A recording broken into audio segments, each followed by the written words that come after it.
It always began with an invitation, a private jet, a handwritten note, and the promise of power. For decades, whispers swirled among the elite.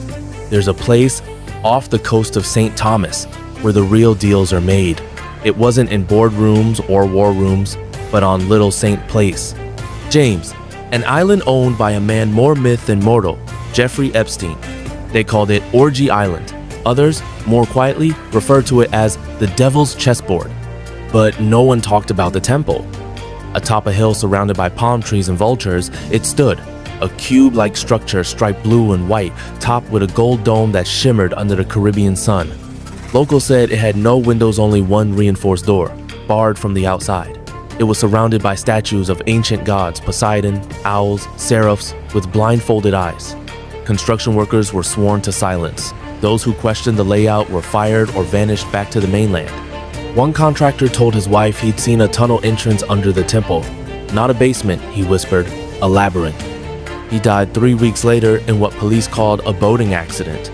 Behind the locked temple door was a chamber covered in obsidian tiles, black velvet walls, gold fixtures, a small bed, a sound system, cameras hidden in every corner.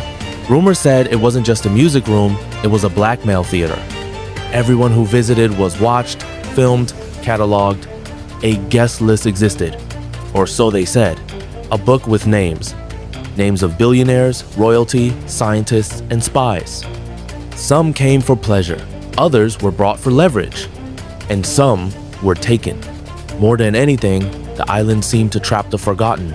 Girls from Eastern Europe, Haiti, even the Bronx, promised modeling contracts, scholarships, visas.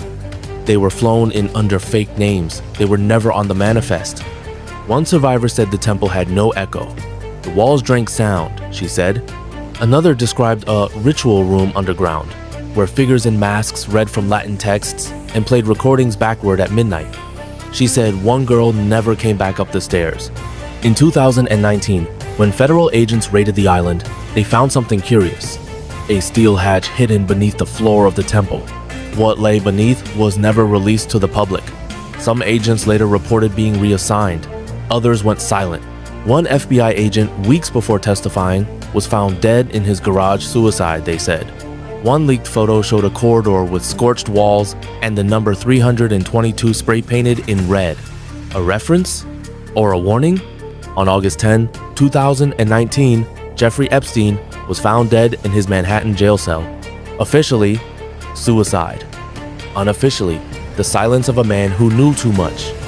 Security footage was accidentally deleted. Guards fell asleep. The cameras were malfunctioning. His death wasn't the end. It was the beginning of a purge. Names on that list started dropping one by one. Some retired, some disappeared, some found God. The temple was left abandoned, but at night, passing fishermen still report lights flickering inside. Others say they hear music-soft piano coming from deep underground. In 2023, a billionaire developer purchased the island to turn it into a resort, but every construction team that arrived reported the same thing: GPS interference. Radios malfunctioning near the temple. Strange carvings found in the soil symbols not found in any modern language. One worker went missing for 2 days and was found barefoot, whispering, "He's still here, he never left." The public sees only what it's allowed, but the truth lives in fragments and stories passed among whistleblowers, in redacted files, and in the silent space behind the temple door. It wasn't just an island. It was a machine, and someone still has the keys.